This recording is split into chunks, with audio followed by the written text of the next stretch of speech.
성경과 세계사 세 번째 세미나에 오신 형제 자매님들을 주님의 이름으로 환영합니다. 성경과 세계사를 우리가 쭉 살펴보면서 우리가 믿고 섬기는 하나님이 어떠한 분이신지 우리가 더욱더 좀 알게 되는 것 같습니다. 하나님은 세계 역사를 섭리하시고 주관하시는 살아계신 분이시죠. 제가 이제 청년 때 빌립보서 2장 13절 말씀 제가 읽으면서 큰 감동을 받고 도전을 받았어요. 너희 안에 행하시는 이는 하나님이시니. 그러니까 이 세계 역사를 섭리하고 주관하신 살아계신 하나님께서 내 안에 거하시고 내 안에 거하실 뿐만 아니라 내 삶 속에서 역사하시는 분이다. 청년 때 그 말씀을 읽는데 제게 그냥 약간 벅차오르더라고요. 나는 굉장히 작은 사람이고 미약한 존재이지만 내 안에 거하시는 분은 살아계신 하나님, 세상 역사를 주관하는 그분이 내 삶을 주관하신다. 참 그런 말씀을 읽으면서 제가 참 주님 앞에 굉장히 용기를 얻게 됐고, 그 이어지는 말씀을 보니까 하나님께서는 자신의 기쁘신 뜻을 위하여 너희 안에 뭘 두십니까? 소원을 두고 행하시나니. 주님을 기쁘시게 하기 위해서 내 마음에 소원도 품게 하시고 주님을 위해서 품은 소원을 이루시는 분이 누구예요? 하나님께서 이루어 주시겠다 하는 그 말씀을 제가 읽으면서 내가 주님을 기쁘시게 하기 위해서 참 주님 주신 비전을 품어야 되겠다 뿐만 아니라 그 품은 비전을 하나님께서 이루어 가실 것이다 하는 그런 믿음 가운데서 지금까지 이렇게 살아온 것 같습니다.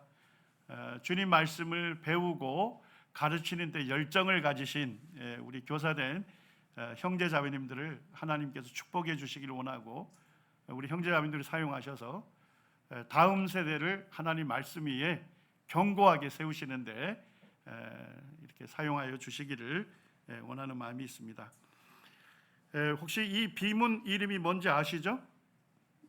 제가 질문하는 것은 대부분 슬라이드에 있습니다. 고레스 왕의 원통 비문이다, 또 고레스 왕의 실린더다, 뭐 이렇게 얘기를 하는데요.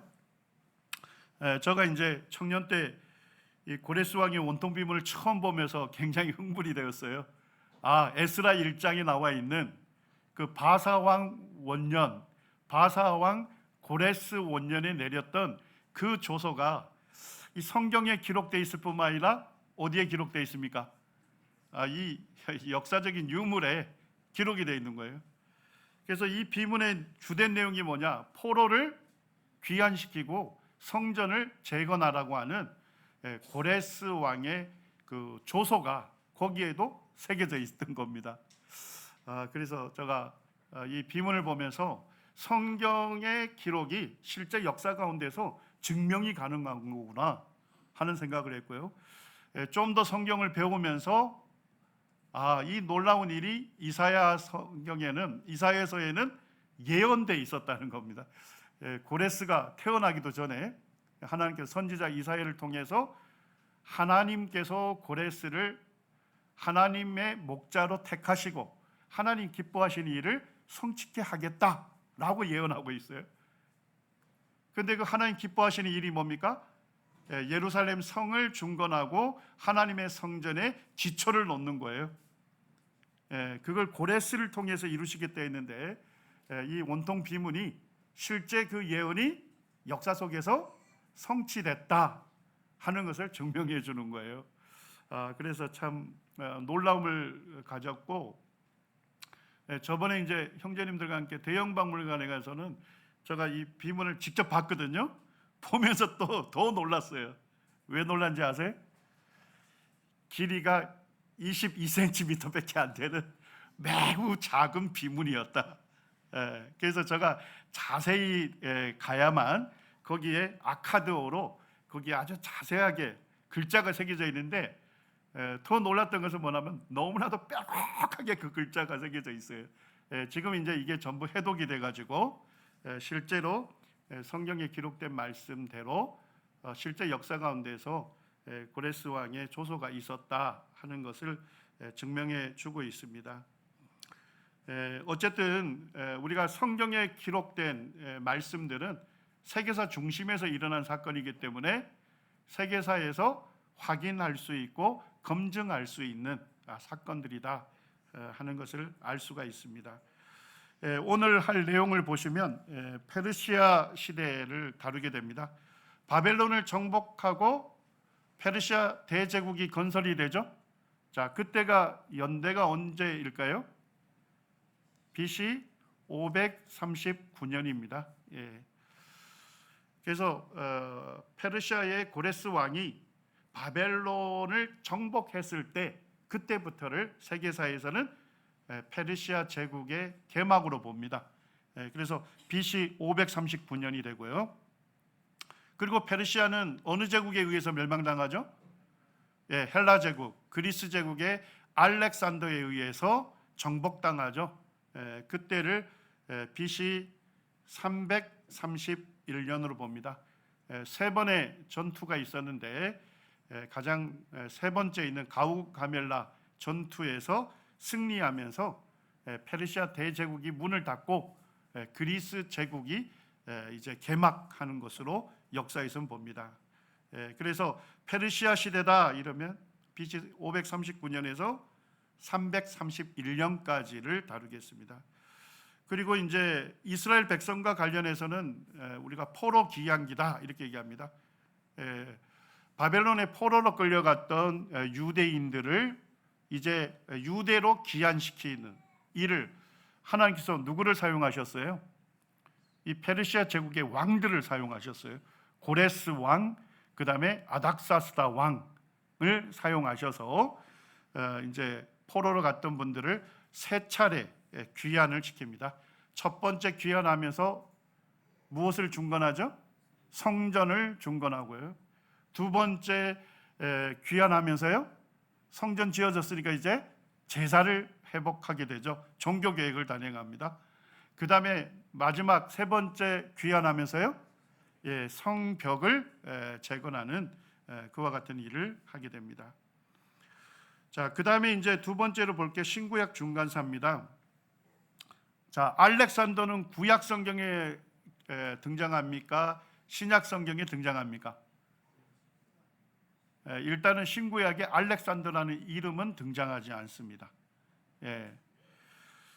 그리고 이제 알렉산더가 확실하다 하는 것은 구약 성경에 다니엘서 예언의 예언으로 기록이 돼 있어요. 그렇지만은 실제 이제 알렉산더의 그 예언이 성취되는 시대는 구약도 아니고 신약도 아니죠. 그래서 신구약 중간 역사다. 이래서 신구약 중간사에 알렉산더가 등장을 하죠. 그리고 알렉산더가 죽은 이후에 부하 장수 4명에 의해서 그리스 제국이 4개의 왕국으로 분열 통치가 됩니다. 그리고 이제 4개의 왕국 중에서 이 유대인들을 철저하게 핍박했던 왕국이 있죠. 그 왕국이 뭡니까? 셀루쿠스 왕국입니다. 셀루쿠스 왕국이 이제 성전을 이 돼지 피를 뿌려서 부정케 하는 그런 일들이 일어나게 됐고, 유대인들로 하여금 안식일을 지키지 못하게 하고 절기를 지키지 못하게 하고 할례를 행하지 못하게 하고 안식일을 지키지 못하게 하는 이와 같은 이제 철저한 유대인 핍박이 일어나죠. 그때 이제 이 핍박에 대해서 일어났던 항쟁이 있죠. 마카피 혁명이라고도 하고 마카피 항쟁이라고도 합니다. 마카피라고도 하고 마케베오라고 하는데 동일한 인물입니다. 그래서 이제 결국 이 전쟁을 통해서 독립을 하게 되죠. 그 독립한 왕조를 뭐라고 부릅니까? 하스몬 왕조 또는 마카피 왕조다 이렇게 부릅니다. 한 100년 정도 독립을 하게 됩니다. 결국 하스몬 왕조도 어느 제국에 의해서 멸망당합니까? 로마 제국의 폼페이우스 장군에 의해서 멸망을 당하게 되죠. 오늘은 이제 그때까지 역사를 전체 살펴보겠습니다. 그리고 마지막 한 시간은 성경과 함께 떠나는 이스탄불 고고학 박물관 기행을 좀 살펴보겠습니다. 이스탄불 고고학 박물관도 세계 5대 박물관 중에 하나예요. 거기에 성경 유물이 엄청나게 많습니다. 그래서 거기를 이제 2번 다녀왔는데 거기 특별히 그 박물관 안에 있는 중요한 성경 유물을 좀 소개하는 시간을 갖고 이렇게 마치겠습니다. 자, 페르시아 시대의 시작은 언제로 본다고요?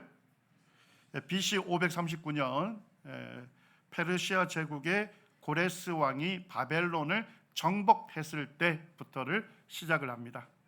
자, 페르시아 시대에 이제 끝나는 것은 언제로 봅니까? BC 331년 그래서 알렉산더에 의해서 페르시아 제국이 정복당했을 때 그때까지를 살펴보겠습니다. 페르시아 제국을 이제 건설한 사람이 누굽니까? 고레스죠. 성경에 이제 고레스 이렇게 얘기하는데 이제 헬라어로 그리스어로는 키루스라고 합니다. 그래서 키루스 2세. 요즘 이제 세계사에서는 키루스 2세라고 많이 발음을 하고 있습니다. 자, 영어로 하면 뭐라고 부를까요? 영어 사이러스. 그래서 사실 동일한 인물입니다. 성경의 고레스, 헬라어로 키루스 2세, 영어로 사이러스 2세. 동일한 음력입니다. 그래서 책들이 다양한 그 음력을 택하고 있으니까 우리 성도님들이 이해하시면 좋겠습니다. 고레스는 이제 페르시아 왕국, 작은 왕국의 이제 왕으로 등장을 합니다. 그리고 이제 페르시아 왕국은 어느 왕국의 식민 지배를 받았습니까? 메데 왕국의 대부분 식민 지배를 받았어요. 그래서 결혼 동맹을 맺었습니다. 결혼 동맹. 그래서 이 메데 왕이었던 아스티아게스, 그 당시 아스티아게스인데 그는 이제 고레스의 외할아버지였어요.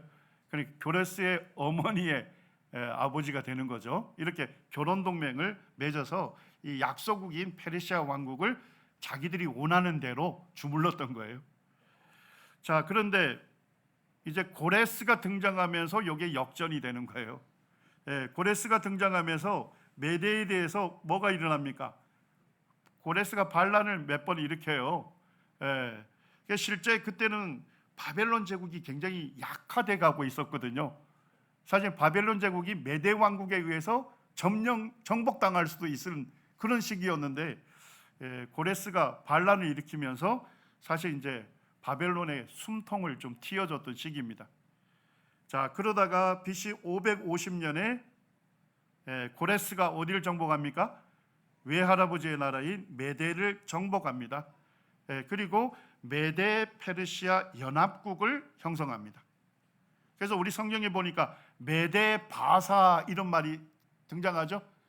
메데와 바사 이렇게 하기도 하고 메데 바사의 뭐 고치지 아니하는 규례를 따라 이런 식으로 나옵니다. 우리 성경의 메데 바사 연합국으로도 나오지만 실제 이제 우리가 살펴보겠습니다만 역사적인 유물에서도 메데와 바사는 연합 국가를 형성합니다. 그런 유물들 우리가 살펴보겠습니다. 그리고 이제 4년 뒤에 이제 BC 546년에 리디아를 정복합니다. 리디아의 마지막 왕이 누구였죠? 크로에수스인데 크로에수스는 세계 제1 부자였어요. 특별히 이제 거기에 뭐가 많이 났습니까? 금이 많이 났어요. 사금. 그래서 우리가 조금 뒤져보게 되면 고대 금생산 제1위국이 바로 리디아였습니다. 그러니까 이 크로에수스가 굉장한 부자였어요. 자, 그런데 어디에게 정복당해요? 고레스 페르시아에게 정복당하면서 이 모든 재물이 누구 수중으로 들어가요? 고레스 수중으로 들어가게 된 겁니다. 자, 그 다음에 이제 보면 546년에서 540년까지는 동방에 있는 동양 쪽에 있는 나라들을 작은 그런 나라들을 정복해 갑니다. 그리고 이제 BC 539년에 바벨론을 정복하면서 이제 페르시아 대제국이 개막을 하게 됩니다. 바벨론 제국의 마지막 왕이 누굽니까? 나보니두스 이렇게 되어 있죠, 그죠? 나보니두스. 그리고 이제 그의 아들이 누구죠? 벨살살이었습니다. 마지막 그 망하기 10년간 이 나보니두스 아버지하고 아들 벨살살이 같이 공동으로 통치를 하게 됩니다. 말 그대로 이제 벨살살은 섭정 왕이었다 이렇게 알 수가 있죠. 근데 나보니두스가 무슨 신을 섬겼죠? 신이라고 하는 달신을 섬겼어요. 달신의 아주 열광적인 그런 숭배자였어요. 자, 그런데 바벨론 사람들은 어느 신을 섬겼습니까? 마르둑 신을 섬긴 거예요. 그래서 이 왕이라고 하는 나보니두스가 뭐예요? 바벨론을 떠나서 이 아라비아 강야에 있는 대마라는 곳에서 달신을 숭배했던 거예요. 자, 왕이 제국의 수도를 떠나 있으니까 무슨 현상이 생겨요? 이 통치에 공백이 생기죠. 그래서 누굴 세운 거예요? 자기의 아들인 벨살살을 공동으로 왕으로 세웠던 것입니다. 그리고 이제 이 고레스가 바벨론에 이제 정복하기 위해서 왔을 때 사실은 바벨론 제국의 왕이 뭐예요? 마르둑 신을 섬기지 않고 다른 신을 섬기잖아요. 그래서 바벨론 이 군사들에게 있어서는 굉장히 사기를 저하시켰어요. 그러니까 나보니두스가 존경받지 못하는 왕이었다 하는 겁니다. 자, 그런 찰나에 뭐예요? 바벨론 제국의 엘람 총독이었던 구바루, 헬라어로는 고브리아스라고 합니다. 똑같은 인물인데 구바루가 이제 고레스에게 자진 투항을 합니다. 그러니까 굉장히 강성했던 총독이 군인들을 이끌고 고레스에게 투항을 한 거예요. 이미 바벨론 제국이 허물어지고 있었던 거죠.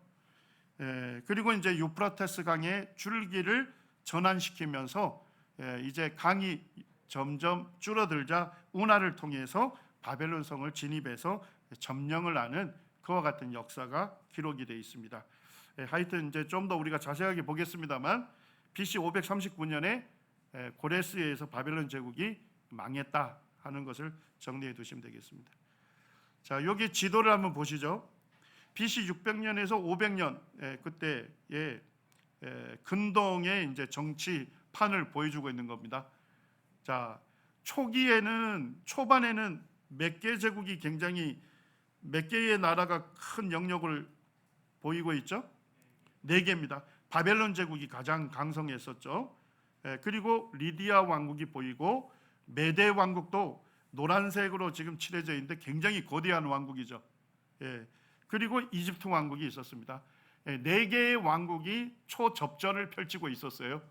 자, 그런데 중반의 때는 누가 이 모든 것을 다 정복하게 됐다는 거예요? 페르시아입니다. 페르시아는 여기 페르시아만의 이렇게 작은 왕국이었어요. 작은 왕국이었는데 고레스가 왕으로 등장하면서 메데 왕국을 정복하지 않습니까? 그래서 메데 페르시아 연합국을 형성한 거죠. 자, 그 후에 어디를 정복합니까? 리디아 왕국을 정복하죠. 그 다음에 바벨론 제국을 정복을 하게 됩니다. 역사에서 이때부터 이제 페르시아 제국이다 이렇게 얘기합니다. 고레스의 아들이 누군지 아십니까? 캄비세스 2세인데 성경에 안 나옵니다. 캄비세스 2세가 어디를 정복합니까? 이집트를 정복해서 이 페르시아가 고대 근동을 전체적으로 통일하게 됩니다. 그리고 하나님께서는 페르시아 제국의 왕들을 사용해서 바벨론의 포로로 끌려왔던 유대인들을 세 차례 귀환을 시키게 되는 거죠. 자, 요게 이제 이란에 가면 파사르가데가 이제 초기 수도였어요. 페르시아 제국의. 그 평야에 가게 되면 고레스 왕의 무덤이 있습니다. 우리가 사진으로 보면 좀 작게 보이죠. 실제는 높이가 11m 정도 됩니다. 11m 정도 되는 거대한 돌로 된 묘예요. 성묘입니다. 성묘. 여기에 이제 이 페르시아 제국의 고레스 왕이 묻혔어요. 예. 그래서 제가 고레스에 대해서 공부하면서 되게 놀랐던 것은 이 고레스가 어디에 기록되어 있습니까? 성경에 기록이 돼 있잖아요. 예. 그리고 이제 성경에 기록되어 있을 뿐만 아니라 고레스가 태어나기 전부터 하나님께서 선지자 이사야를 통해서 고레스 이름을 기록하게 하고 그 고레스를 통해서 하나님 어떠한 일을 하실 것인지 예언을 해놨어요. 그런데 그게 이제 역사 속에서 그대로 성취가 된 것이죠. 파사르 가드에 가게 되면 이제 고레스 왕의 큰 석비가 있어요. 요게 이제 고레스 왕의 인물을 새겨놓은 거고요. 그 위에 보니까 비문 보입니까? 비문의 세계 국어로 맨 위에 이제 고대 페르시아어, 그 다음에 엘라모, 아래쪽에 아카드어로 나는 왕 고레스다. 그리고 나는 아케메네스의 후손이다. 그의 시조가 이제 아케메네스거든요. 그래서 아케메네스 왕조라고도 흔히 부릅니다. 그리고 이 점토 벽돌은 그 바벨론에서 발견이 된 거예요. 바벨론을 누가 정복했다고요? 고레스가 정복하잖아요. 그리고 이제 고레스가 그 바벨론에도 여러 건물들을 건축하게 돼요. 그 건축한 건물 중에 점토 벽돌이 발견이 되는데 요게 뭐가 새겨져 있는 게 보입니까? 예, 요게 이제 고레스 왕의 이름과 직함을 새겨 놓았고, 그리고 고레스가 바벨론에 평화를 정착시켰다고 이제 거기에다가 진술을 해놓고 있습니다. 바벨론 제국의 마지막 왕인 나보니두스가 바벨론 사람들로부터 존경받지 못한 왕이었다 이렇게 돼 있잖아요. 그래서 사실 고레스를 뭘로 본 거예요? 자기들을 해방시켜준 해방시키는 왕으로, 해방자로 환영을 했습니다. 그래서 요 복도로도 보면 고레스가 바벨론의 평화를 정착시켰다 하는 그런 진술이 거기에 기록이 되어 있습니다. 자, 이사야 44장 27절, 28절을 한번 보시길 바랍니다. 자, 28절에 보니까 누구의 이름이 기록되어 있습니까? 고레스입니다. 그런데 선지자 이사야는 언제쯤 활동했습니까? BC 한 700년경에 활동한 선지자인데 고레스는 언제 태어났을까요? 한 100년 뒤에 태어납니다.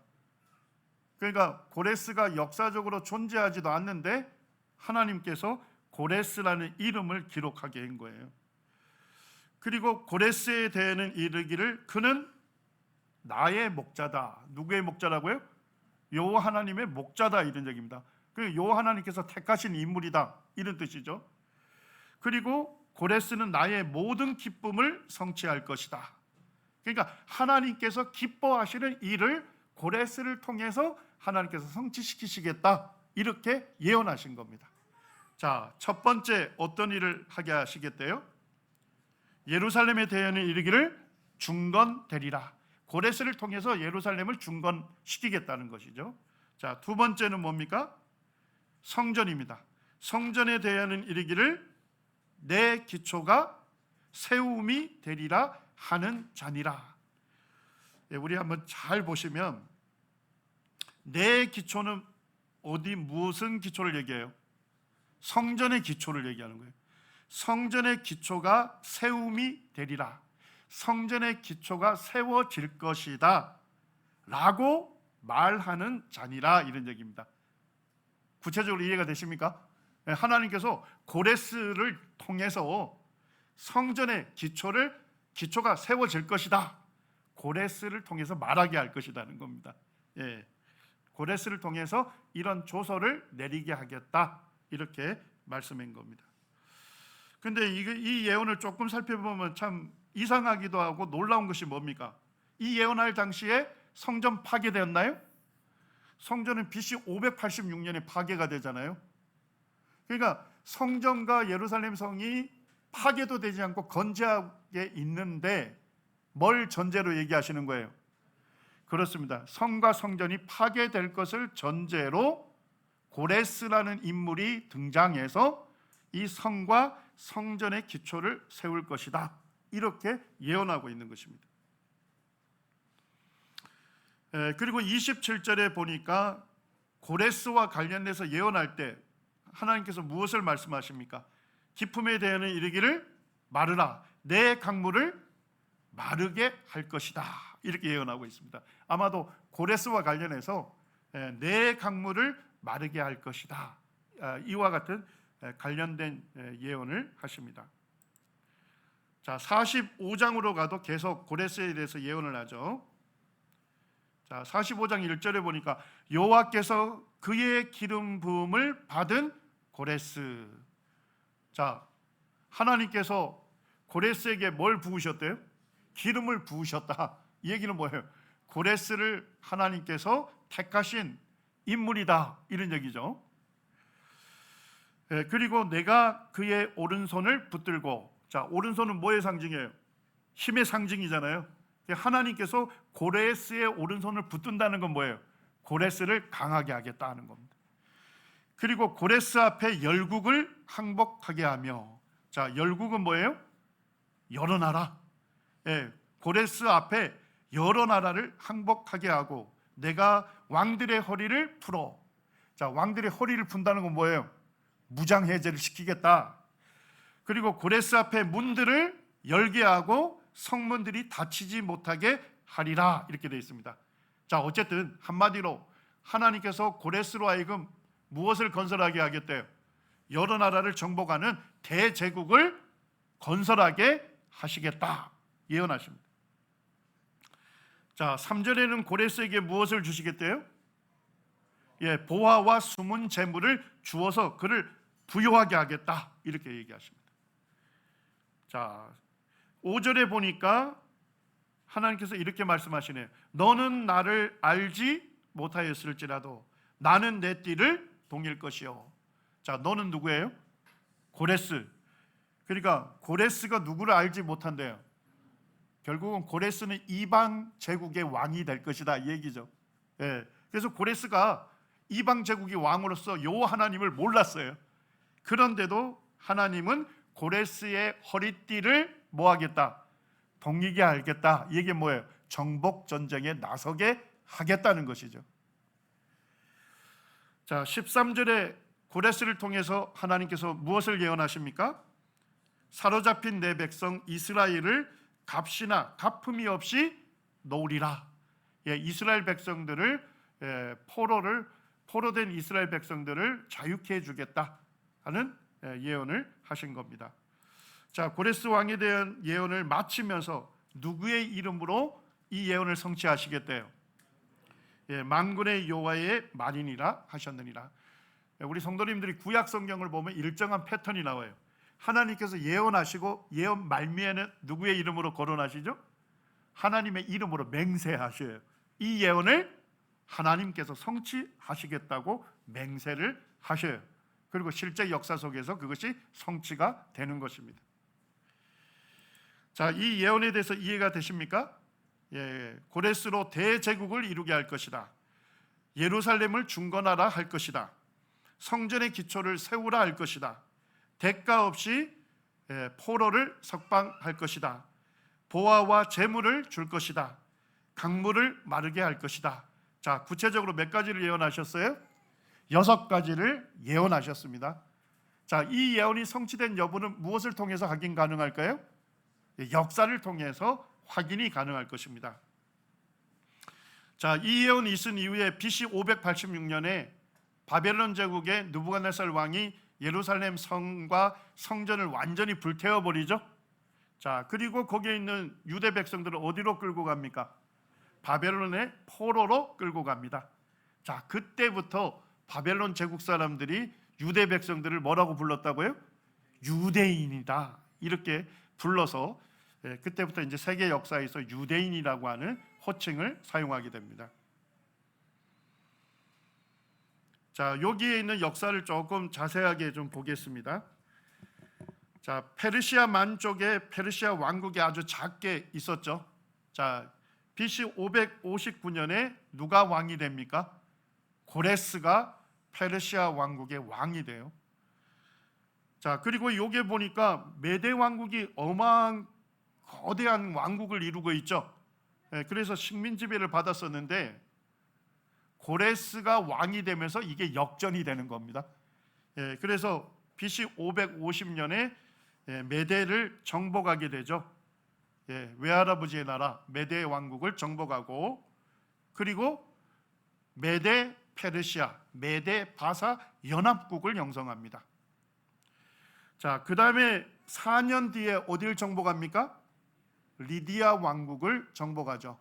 자, 그때 마지막 왕이 누구였다고요? 크에로수스였습니다. 그래서 크에로수스일 때 리디아 왕국이 뭐예요? 최초로 뭘 만듭니까? 금화를 만들어요. 금으로 된 동전. 너무나도 금이 많았기 때문에 금으로 된 동전을 만들었죠. 고대 근동의 제일 금 생산국이었다고 말씀을 드렸죠. 그리고 제일 부자였습니다. 고레스가 이 리디아 왕국을 정복하면서 사실은 크에르수스에 있었던 어마어마한 금이 이제 고레스 수중으로 들어가게 된 거예요. 자, 그래서 무슨 예언을 성취하죠? 고레스에게 뭘 주시겠다 약속했어요? 보화와 재물을 주시겠다고 약속했는데 그 약속이 성취가 된 거죠. 그리고 BC 539년에 이제 어디를 정복합니까? 바벨론 제국을 정복을 하게 되죠. 자, 그럼으로써 대제국을 건설하게 되죠. 자, 이사야 45장 1절에 무엇을 약속하셨어요? 내가 고레스의 오른손을 붙들고 고레스 앞에 열국을 항복하게 하겠다, 대제국을 건설하겠다고 하셨던 그 예언이 성취가 된 것입니다. 자, 그 다음에 이제 에스라 1장에 보니까 어떤 역사를 기록하고 있습니까? 1장 1절에 바사왕 고레스 원년에 여호와께서 예레미야 입을 통하여 하신 말씀을 이루게 하시려고 뭐를 내립니까? 그가 온 나라에 공포도 하고 조서도 내려요. 자, 근데 조서 내용이 뭐죠? 유다 예루살렘에 성전을 건축하라 하는 조서를 내리게 됩니다. 자, 바벨론 제국을 정복한 해가 언제라 했죠? BC 539년이라고 했죠. 자, 근데 바사 왕 고레스 원년이면, 원년이란 건 첫째 해 이런 뜻이죠. 자, 그럼 몇 년이 될까요? 우리가 볼 때 이제 539년으로 볼 수 있는데 바벨론도 그러고 페르시아도 그러고 연대기를 할 때 자기가 즉위한 해는 계승의 해로 이름을 부릅니다. 계승의 해. 그리고 그 다음 해부터를 뭐라고 해요? 1년, 2년 이런 식으로 즉위연도를 사용합니다. 그러니까 바사왕 고레스 원년이라 할 때는 몇 년이 될까요? BC 538년으로 보는 것이 맞습니다. 이때 조서를 내렸던 것이죠. 자, 근데 이 조서를 내렸다는 것이 무엇으로 증명이 됐어요? 요게 고레스 왕의 원통 비문이 발견이 됐지 않습니까? 그리고 그 비문에 보니까 어떤 내용을 기록하고 있습니까? 메대와 페르시아 왕 고레스의 법령이다. 바벨론의 포로를 석방하고 그들의 성전 재건을 지원하라고 하는 고레스의 조서가 거기에 기록이 되어 있었던 겁니다. 자, 이렇게 조서를 내림으로써 이제 이 예언이 성취가 된 것이죠. 자, 이 조서에 의해서 이제 실제 유대의 1차 귀환이 일어났는데, 제가 이제 고레스의 원통 비문은 늘 사진으로만 봤거든요. 사진에는 어마어마하게 크게 나와요. 그런데 실제 대형 박물관에 봤더니까 아주 귀엽게 나와 있죠. 우리 송영일 형제님 옆에 서 있으니까 더 귀엽게. 근데 거기에 보면 아주 빼곡하게 거기에 글자가 새겨져 있습니다. 포로들을 귀환시키고 성전 재건을 지원하라 하는 고레스 왕의 조서가 거기에 기록되어 있었습니다. 그리고 이제 유대인 역사가이면서 로마 제국의 역사가라 할 수 있는 요세푸스가 쓴 고대사에도 이것을 기록하고 있습니다. 그러니까 이 이사야의 예언은 성전 함락되기 몇 년 전에요? 140년 전에 행한 예언이었다. 이에 고레스는 이 예언을 읽고 하나님의 능력에 감탄하지 않을 수 없었다. 자, 어떤 내용을 기록하냐면 고레스가 바벨론 성을 정복했잖아요. 그리고 이제 바벨론 성에 입성을 했어요. 자, 그런데 그때 유대인의 유력한 사람 중에 한 사람이 고레스 왕 앞에서 뭘 읽어준 거예요? 이사야 44장과 45장을 읽어준 거예요. 그러니까 고레스가 굉장히 놀라면서 자기가 태어나기도 전에 자기 이름을 기록하고 자기를 통해서 성취할 일들을 기록한 걸 보면서 감탄을 하게 됩니다. 그런데 이 고대사에는 그 인물이 누군지를 기록을 하지 않고 있어요. 누구일 가능성이 높아요? 다니엘일 가능성이 높죠. 왜냐하니까 다니엘은 마지막 바벨론 제국의 뭐였습니까? 셋째 치리자 총리로 세워졌죠. 그래서 아마도 다니엘이 이제 바벨론 성에 입성하고 있는 고레스 왕 앞에서 이사야 44장과 45장의 예언을 읽어준 것 같습니다. 고레스는 이 예언을 성취시켜야겠다는 진지한 열정에 불타게 되었다. 따라서 고레스는 바벨론에 있는 유대인들 중 유력 인사들을 불러 이같이 말했다. 자, 뭘 약속합니까? 내가 그대 백성들을 고국으로 돌려보내. 첫째, 뭘 약속하죠? 예루살렘 성전을 재건하도록 도와주겠다. 두 번째는 뭘 약속합니까? 하나님의 성전을 재건하도록 해주겠다라고 이렇게 조서를 내림으로써 실제 이 예언들이 성취가 된 것입니다. 자, 이 조서에 의해서 이제 유대인들이 1차 귀환을 하게 되죠.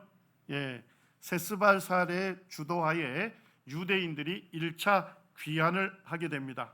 자, 귀환하자마자 첫 번째로 하는 일이 뭡니까? 예루살렘 하나님의 성전에 뭘 놓았습니까? 지대를 놓았다. 지대가 뭡니까? 기초를 얘기하는 거죠. 기초를 놓았습니다. 이사야 44장 28절에 구체적으로 뭐라고 예언되어 있습니까? 성전 기초가 세움이 되리라 하는 자니라. 그가 누구예요? 고레스입니다. 그러니까 고레스를 통해서 성전의 기초가 세워질 것이다 라고 말하게 했는데 그 예언이 사실 문자 그대로 성취가 된 것이죠. 자, 이 예언의 성취를 좀 이해하시겠습니까?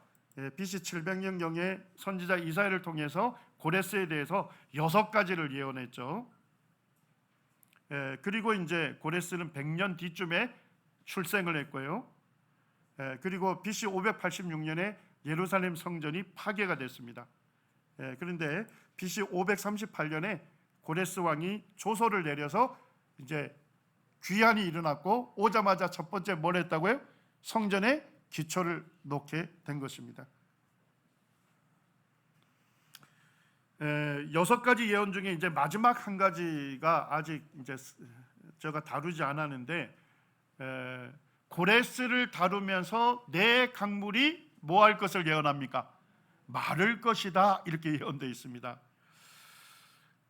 지금 이제 보면 역사를 살펴보면 고레스가 대군을 이끌고 바벨론을 정복하기 위해서 왔어요.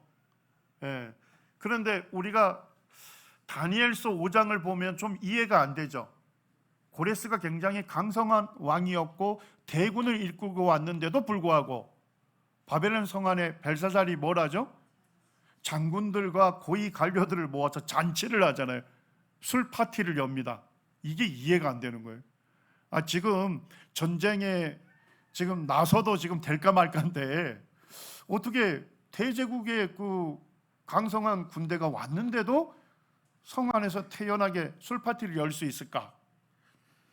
헤로도투스가 이렇게 얘기해요. 이 바벨론 성 자체가 길이가 어느 정도랍니까? 96km 정도가 되고 그리고 성벽이 몇 중성이에요? 3중성이에요. 그러니까 성벽 하나를 파괴한 데에서 끝나는 게 아니에요. 또 파괴해야 하고 또 파괴해야 돼. 그런데 성벽의 높이가 어느 정도랍니까? 45m에서 50m 되고 두께가 24m. 그리고 바벨론 성 안으로 뭐가 흐릅니까? 유프라테스 강이 흐르기 때문에 식수에 어려움이 없죠. 그리고 헤로도투스가 쓴 그 역사에 보면 성 안에 있는 사람들이 먹을 수 있는 식량이 얼마치가 보유하고 있었대요? 20년치가 보유하고 있었다는 거예요. 그러니까 아무리 대군이 왔지만은 벨사사는 무슨 자신감이 있었어요? 바벨론 성만큼은 난곡불락 요새이기 때문에 정복당하지 않는다 하는 그런 자신감을 가진 거죠. 헤로도투스가 역사에 기록했는데 실제 이 로버트 콜데바이라고 하는 독일 고고학자가 이 역사를 읽고서 어디로 간 겁니까? 이라크 남부에 간 거예요. 이라크 남부에 바벨론 성이 있었다는 자리에 갔더니까 거기에 유물들이 남아 있었을까요? 거기에 처음에 갔을 때는 전혀 유물이 없어. 전부 뭐가 덮여 있는 거예요? 모래로 덮인 사막이었습니다. 그런데도 콜데바이가 이라크 인부들을 사가지고 모래를 파댕기죠. 한 10m 정도 들어가니까 이게 지금 드러나고 있는 겁니다. 10m 정도 들어가니까 바벨론 성이 이제 바깥으로 드러나게 된 겁니다. 그래서 어떻게 한 거예요? 고고학자들이 줄자로 재본 거예요. 재봤더니까 성벽의 높이가 어느 정도더라? 뭐 45m, 50m더라. 두께가 어느 정도더라? 24m 정도 되는 어마어마한 두께더라. 이런 것들을 이제 실제 역사였다 하는 것을 발굴해낸 거죠. 그리고 이제 콜데바이는 대단한 사람인데 이라크에서 독일까지 뭐를 놓고요? 기찻길을 놓아서 거기에 발굴했던 성벽이 있죠. 그 벽돌에다가 일련 번호를 다 붙여가지고 그걸 전부 독일로 가져간 거예요. 근데 높이가 45m니까 그대로 복원하기가 어렵잖아요. 그래서 어떻게 한 거예요? 축소 복원을 해서 지붕을 씌웠습니다. 자, 그게 무슨 박물관이에요? 독일에 있는 페르가몬 박물관입니다. 그래서 여기 있는 게 짜가가 아니고 실제 2600년 전에 모래 속에 파묻혀 있었던 이 바벨론 성벽의 그런 벽돌들이다 하는 것을 알려주고 있습니다. 2600년이 지났지만 색깔이 변하지 않았죠? 그 바벨론 사람들이 이걸 굽는데, 벽돌을 굽는데 1400도라고 하는 높은 온도로 구웠기 때문에 이게 변색이 되지 않았다는 겁니다. 자, 그러면 이 난곡불락 요새를 고레스가 어떻게 정복했을까요? 고레스가 장군들하고 회의를 했는데 보니까 아무리 봐도 바벨론 성을 정복할 길이 없는 거예요. 자, 그런데 부하 장군이 한 사람이 제안을 했습니다. 뭘 제안했을까요? 이 유프라테스 강이 바벨론 성 안으로 흐르고 있었잖아요. 그래서 유프라테스 강 상류에 가서 강 줄기를 다른 데로 돌리는 거예요. 자, 그렇게 되면 유프라테스 강의 줄기가 물 깊이가 어떻게 되겠어요? 점차 줄어들겠죠.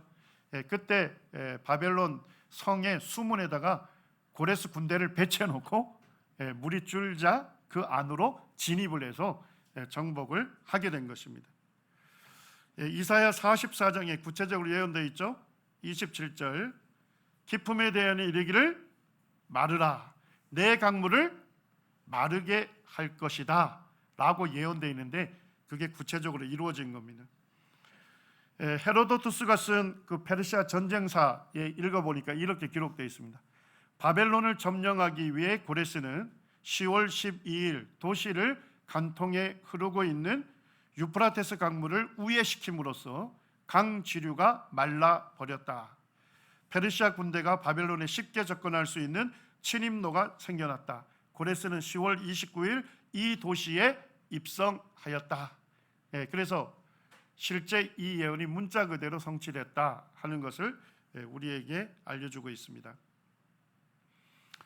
자, 하나님께서 선지자 이사야를 통해서 고레스와 관련돼서 구체적으로 몇 가지 예언했습니까? 6가지를 예언했습니다. 자, 근데 이 6가지 예언이 전부 누구에게 성취됐습니까?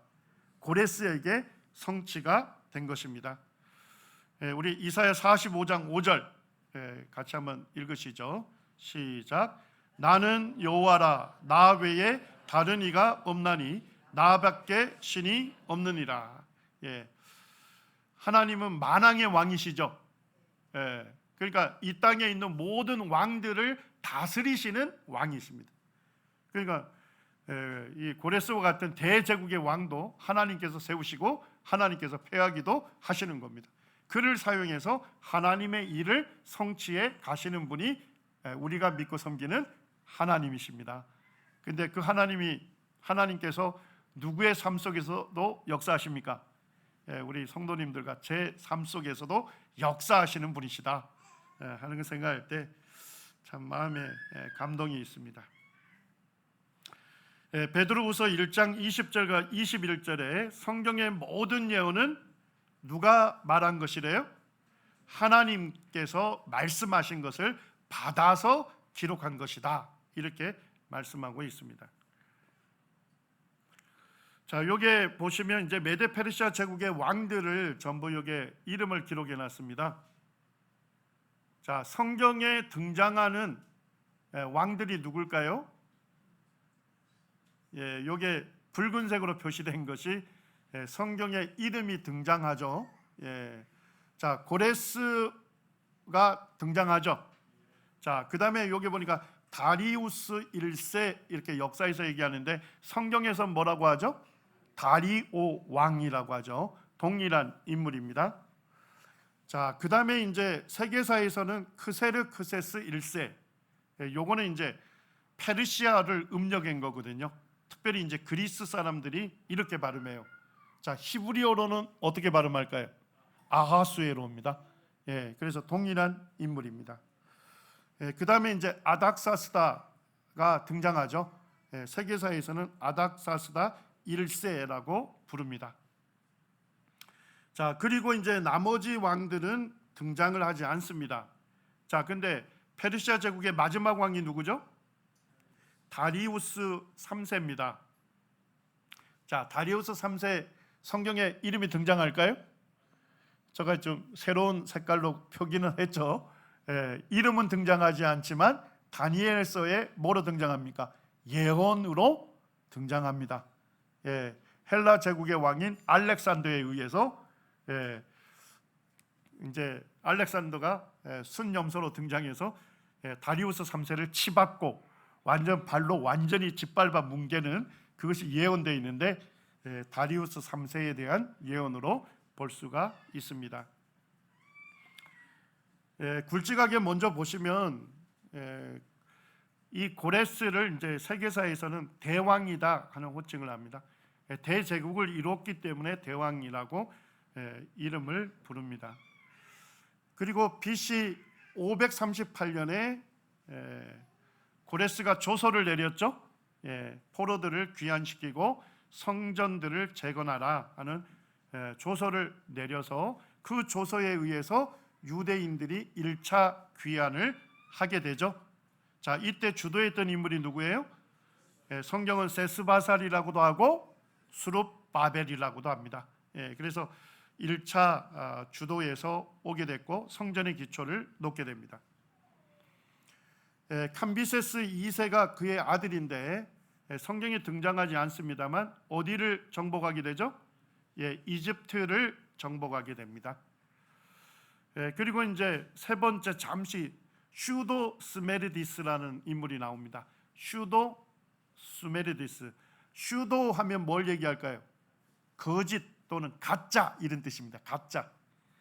가짜 스메르디스다 이런 얘기입니다.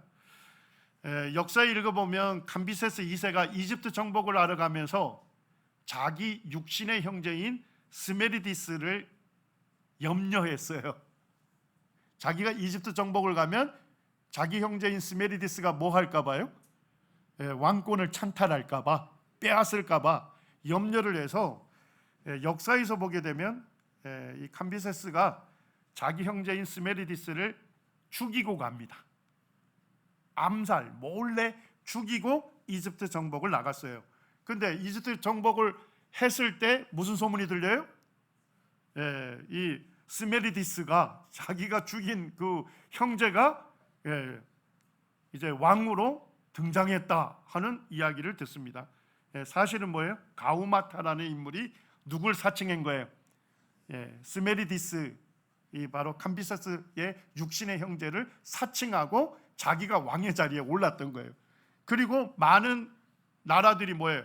그 민족들이 지지를 해주고 함께 반란에 동참하게 된 겁니다. 그 소식을 듣고 캄비세스 2세가 어떻게 합니까? 염려하다가 자살을 해요. 그리고 왕이 이제 사라졌잖아요. 그래서 군인들에 의해서 뭐예요? 다리우스 1세를 왕으로 옹립을 합니다. 그래서 다리우스 1세는 실제 왕족이었습니다. 캄비세스 2세의 사촌격 되는 그런 왕족이어서 다리우스 1세를 세우게 되고, 다리우스 1세가 와서 어떻게 합니까? 왕위 찬탈자인 가우마타를 죽이고 반란을 진압하면서 페르시아 제국의 왕으로 등극하게 됩니다. 자, 고레스에 의해서 유대인들이 1차 기한에서 오자마자 뭘 했습니까? 성전 기초 나왔죠. 자, 근데 바로 성전을 완성했습니까? 완성하지 못하죠. 그러다가 다리우스 1세가 뭘 해줍니까? 고레스 왕이 실제 조서를 내렸다 하는 것을 확인하고 다시금 이제 성전 재건을 하라고 하는 명령을 내리죠. 그래서 다리우스 1세에 의해서 성전 재개가 되고, 그리고 다리우스 통치 기간에 뭘 하게 됩니까? 성전이 세워지게 됩니다. 그때가 언제일까요? BC 516년 다리우스 왕이 통치할 때 성전이 완성이 돼서 봉헌이 되게 됩니다. 그 다음에 이제 왕이 크세르크세스 1세 아하수에로가 되죠. 자, 아하수에로의 유명한 왕비가 누구죠? 에스더죠. 에스더인데 이때가 이제 아하수에로 왕 때를 배경으로 에스더서가 기록이 된 겁니다. 그리고 이제 아닥사스다 1세 때 2차 기한이 이루어지고 그 다음에 3차 기한이 이루어지게 됩니다. 자, 이제 세세하게 좀 보겠습니다. 우리 형제자매님들이 꼭 기억해야 할 연대들을 여기 한 곳에 이렇게 정리를 해놨습니다. 고레스 왕의 칙령이 언제 있었다고요? BC 538년에 있었습니다. 그래서 1차 귀환이 일어나죠. 그때 수룹바벨이 주도해서 귀환이 일어나고 성전 기초를 놓습니다. 그리고 성전 재건이 시작된 건 언제입니까? 536년으로 봅니다. 그래서 538년에 조서를 내렸고 그 다음해인 37년에 오게 됐습니다. 귀환하게 되고 그 다음에 그 이듬해에 성전 재건이 시작이 되거든요. 그래서 BC 536년에 성전 재건 시작 연도로 볼 수 있습니다. 시작을 했는데 뭐예요? 사마리아 사람들의 반대에 직면하게 되죠. 그리고 유대인들도 어떻게 해요? 자기 집을 짓는데 너무 몰두합니다. 그래서 성전 재건이 지지부진하게 되죠. 자, 그때 하나님 누굴 세우셔요? 학개와 스가랴 선지자를 세우죠. 그때 연도를 분명히 알 수 있도록 520년에 2명의 선지자를 세워서 성전 재건을 하라고 이 유대인들을 독려하게 되고 성전 재건이 이루어집니다. 516년에 성전이 완성이 돼서 하나님께 봉헌됩니다. 자, 그 다음에 에스더서에서 나오는 것이 절기가 뭐죠? 불임절입니다. 아멜렉 사람 하만에 의해서 페르시아 제국에 있는 유대인들이 전부 몰살될 위기에 있었죠. 그때 하나님 누굴 사용하셨어요? 에스더를 사용해서 에스더가 죽으면 죽으리라 하는 믿음의 결단으로 이 왕에게 나아갔죠. 나아가서 결국 그 위협으로부터 유대인들을 보호하게 되는 그것을 기념하는 절기가 불임절이 되는 겁니다. 그리고 이제 아닥사스다 왕 때 458년 BC 458년에 에스라 주도로 2차 귀환이 이루어지고 444년에 느헤미야의 주도로 3차 귀환이 이루어집니다. 자, 구약 성경의 마지막 권이 뭐죠? 말라기는 BC 400년경에 기록된 것으로 볼 수가 있습니다. 자, 페르시아 왕들을 사용해서 유대 귀환을 이루어 주셨죠. 성전이 지어지고 성벽이 지어졌어요. 자, 몇 번의 칙령이 있었을까요? 4번의 칙령이 있었습니다. 자, 첫 번째 칙령이 고레스 왕의 칙령이죠. 고레스 왕이 칙령을 내는데 두 가지가 포함이 되어 있습니다. 첫 번째는 뭡니까? 포로를 귀환시키고, 두 번째는요, 성전을 중건하라. 이것에 의해서 1차 귀환이 이루어졌죠. 그러다가 성전이 지지부지하게 공사가 진행이 되니까 이제 이 다리오 왕을 하나님 사용하셨죠. 그래서 실제 고레스가 성전을 중건하라고 하는 칙령을 내렸다는 것을 뭐 하게 됩니까? 죄 확인을 하면서 성전 중건을 하라고 하는 명령을 내리게 됩니다. 자, 세 번째 내린 칙령은 뭐죠? 아닥삭스다 왕이 누구에게 내렸어요? 에스라에게 내렸습니다. 그래서 성전이 중건이 됐기 때문에 이제 성전에서 뭘 드리도록 허용한 겁니까? 제사를 지내도록 허용해 준 겁니다. 마지막 칙령은 아닥사스다 왕이 누구에게 내립니까? 느헤미야에게 내린 겁니다. 그래서 예루살렘 성을 중건하라고 하는 조소가 내려진 것입니다. 어쨌든 하나님께서 이 페르시아의 왕들을 통해서 성전을 중건하고 성을 중건하는 일을 하게 하신 겁니다.